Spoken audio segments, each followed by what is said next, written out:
అందరికీ నమస్కారం. Welcome to Siriraj food. నేను మీ సిరి.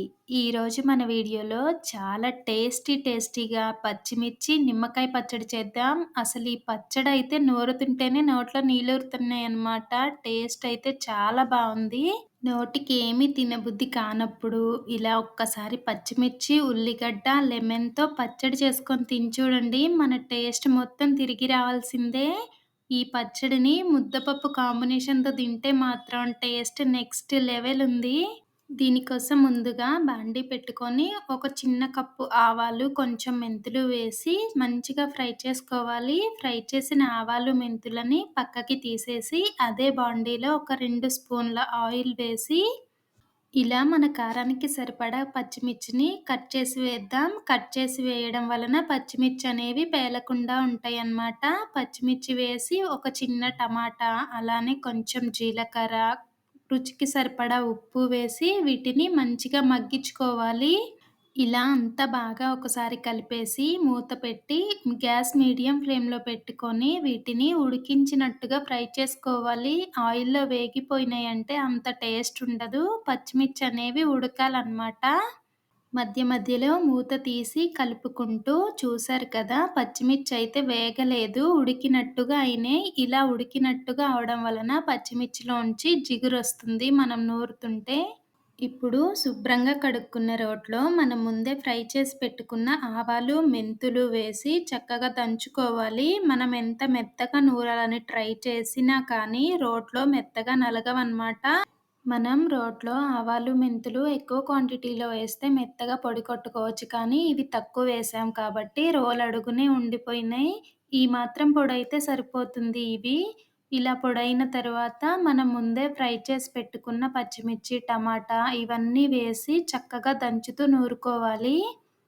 మనం ఈ పచ్చడి కోసం మంట ఎక్కువగా ఉండే పచ్చిమిర్చి అంటే తేజ కాయల కంటే ఇలా తెల్ల కాయలు తీసుకోవడం వలన టేస్ట్ బావుంటుంది. మంట తక్కువ ఉంటుంది కాబట్టి పచ్చడి ఒదుగవుతుంది.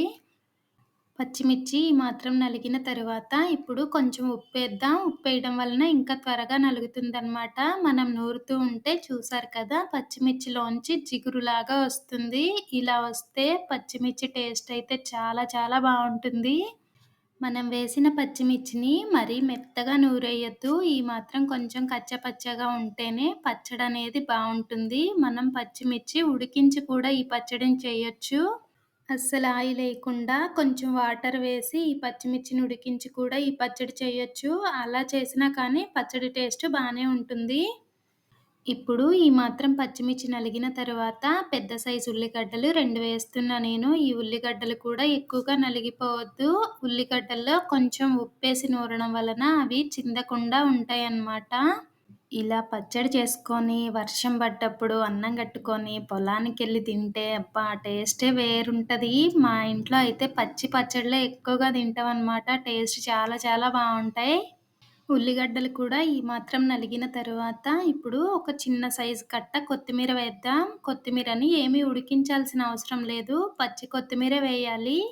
ఇప్పుడు ఇందులోకి ఒక లెమన్ వేద్దాం. పెద్ద సైజు నిమ్మకాయ కాబట్టి ఒక్కటే వేస్తున్నా నేను. చిన్న చిన్నయి అయితే 2 పడతాయన్నమాట. మనం ఇందులో పులుపేమీ యాడ్ చేయలేదు కాబట్టి లెమన్ ఒక్కటే యాడ్ చేస్తున్నాం కాబట్టి కొంచెం పులుపు ఎక్కువే పడుతుంది.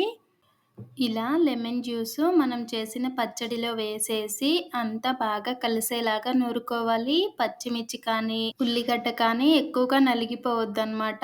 ఇలా కచ్చా పచ్చాగా ఉంటేనే పచ్చడి టేస్ట్ అయితే చాలా చాలా బావుంటుంది. నేను ఈరోజు పెసరపప్పు, ముద్దపప్పు చేశా అనమాట. దానికి కాంబినేషన్‌గా ఈ పచ్చడి చేశా. అలానే మామిడికాయ పచ్చడి కూడా ఉంది. అసలు మూడిటి కాంబినేషన్ కూడా సూపర్ నెక్స్ట్ లెవెలు. ఇలా మీకెవరికిష్టమో కామెంట్ చేయండి. ఈ వీడియో మీకు నచ్చితే తప్పకుండా లైక్ చేయండి, షేర్ చేయండి, సబ్స్క్రైబ్ చేయండి. రేపు ఇంకో మంచి వీడియోతో మళ్ళీ కలుసుకుందాం. By bye friends.